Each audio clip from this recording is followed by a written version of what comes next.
వాళ్ళ 6 గ్యారెంటీల్లో మొదటి హామీ మహిళలకు 2500 రూపాయలు ఇస్తామన్నారు. మొదటి హామీ తుంగలో దొక్కింది కాదా? వచ్చినాయా 2500? ఏ ఒక్క మహిళ కన్నా 2500 వచ్చినాయా? మరి వాళ్ళు 100 రోజులు ఇస్తామన్నారా లేదా? అంటే ఇవాళ మహిళల్ని కూడా మోసం చేసింది కాంగ్రెస్ పార్టీ, పేదల్ని మోసం చేసింది కాంగ్రెస్ పార్టీ, వృద్ధులకు, వితంతువులకు, వికలాంగులకు నెలకు 4000 పెన్షన్ ఇస్తామని చెప్పిన కాంగ్రెస్ పార్టీ ఇవాళ పెన్షన్లో కూడా మోసం చేసింది. ఇవాళ ఒక్కొక్క పెన్షన్దారుడికి 8000 రూపాయలు ఇవాళ కాంగ్రెస్ పార్టీ బాకీ పడ్డది. అందువల్ల నేను మీతో కోరేది ఒకటే, ఇవాళ మన సంగారెడ్డి నియోజకవర్గంలో 50,000 మందికి ఆసరా పెన్షన్ ఇచ్చిండు మన కేసీఆర్. 200 ఉన్న పెన్షన్ను 10 అంతలు పెంచి 2000 రూపాయలు ఇచ్చింది కేసీఆర్. మరి కాంగ్రెస్ ఏమో 4000 ఇస్తామని చెప్పి మోసం చేసిన కాంగ్రెస్ కు ఈ పార్లమెంట్ ఎన్నికల్లో గుణపాఠం చెప్పాలి.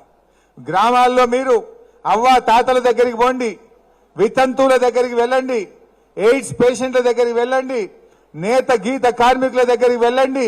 వాళ్ళందరికీ కూడా చెప్పి 4000 పెన్షన్ ఇస్తామని ఓట్లేసి కొని మోసం చేసిన కాంగ్రెస్ కు ఈ పార్లమెంట్ ఎన్నికల్లో గుణపాఠం చెప్పాలని చెప్పి ఇవాళ మనం పెన్షన్దారులందరినీ కూడా కలవాల్సినటువంటి అవసరం ఉంది. రైతులు ఇవాళ చాలా బాధలో ఉన్నారు. కాంగ్రెస్ వచ్చిన ఈ 4 నెలల్లో 180 మంది రైతులు ఆత్మహత్య చేసుకున్నారు. 38 మంది ఆటో కార్మికులు ఆత్మహత్య చేసుకున్నారు. కాంగ్రెస్ వచ్చింది, రైతుల కష్టాలు మొదలైనవి. మోటార్లు కాలుతా ఉన్నాయి, ట్రాన్స్ఫార్మర్లు కాలుతా ఉన్నాయి, పంటలు ఎండుతున్నటువంటి పరిస్థితి ఇవాళ రాష్ట్రంలో ఉన్నది. మరి ఇలాంటి పరిస్థితుల్లో రైతులు కూడా ఇవాళ కేసీఆర్ గారిని యాడ్ చేసుకుంటున్నారు. కేసీఆర్ గారు ఉండగా మోటార్లు కాలలే, టైం మీద రైతు బంధు వచ్చిందా లేదా? అప్పుడు కరోనా भी आए लेकिन రైతు బంధు అసలీ టైం పే కేసీఆర్ సాబ్ నే దియా. కరోనా వచ్చినా సకాలంలో రైతు బంధు అందించిండు కేసీఆర్. కానీ ఇవాళ కాంగ్రెస్ ప్రభుత్వం ఇవాళ పంట కోతకొచ్చినా ఇంకా కొంతమందికి రైతు బంధు పడని పరిస్థితి ఉంది. అది పెట్టుబడి సహాయమా? పెట్టుబడి సహాయం అనేది పంట పెట్టేటప్పుడు ఇవ్వాలి, పంట కోతకొచ్చినా ఇంకా రైతు బంధు ఇవ్వనటువంటి పరిస్థితి ఇవాళ రాష్ట్రంలో కాంగ్రెస్ పార్టీ పరిస్థితి. అంటే ఇవాళ రైతులను నట్టేట ముంచినారు. ఇవాళ మనం డిమాండ్ చేయాలి, వడ్లు వస్తున్నాయి, వడ్లకు మక్కలకు 500 బోనస్ ఇవ్వమని చెప్పి గ్రామాల్లోకి వచ్చే కాంగ్రెస్ పార్టీ నాయకులను ఎక్కడికక్కడ మనం నిలదీయాలి.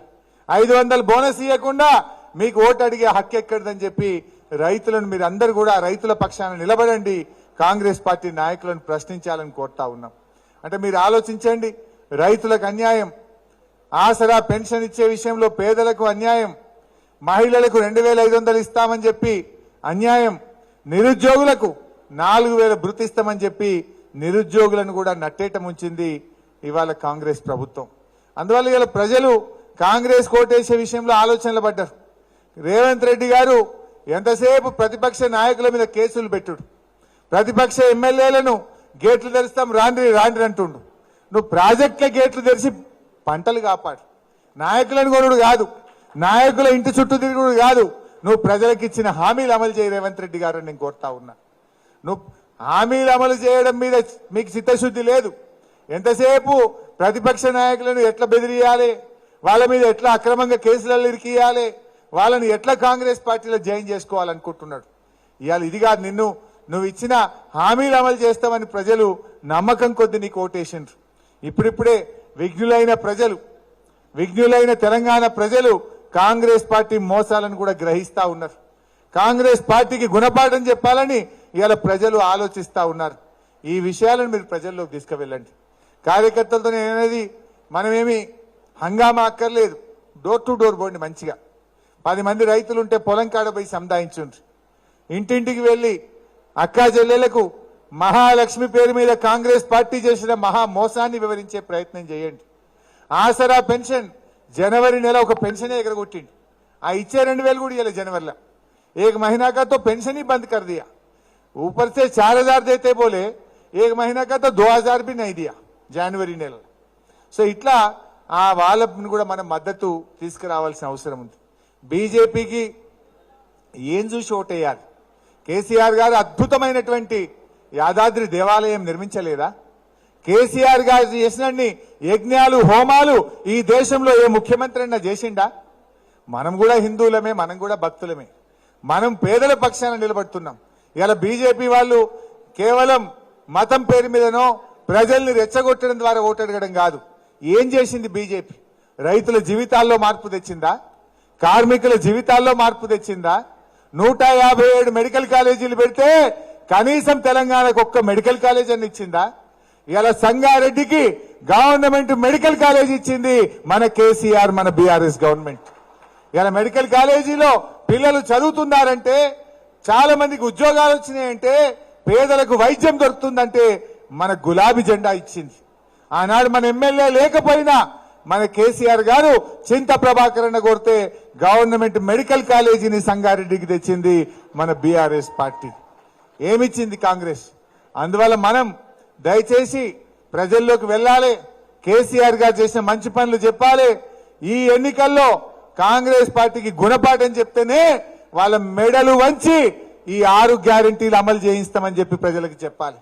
కాంగ్రెస్ పార్టీకి సురుకు పెడితేనే ఈ 6 గ్యారెంటీలు అమలైతాయి. లేకపోతే ఏమంటారు?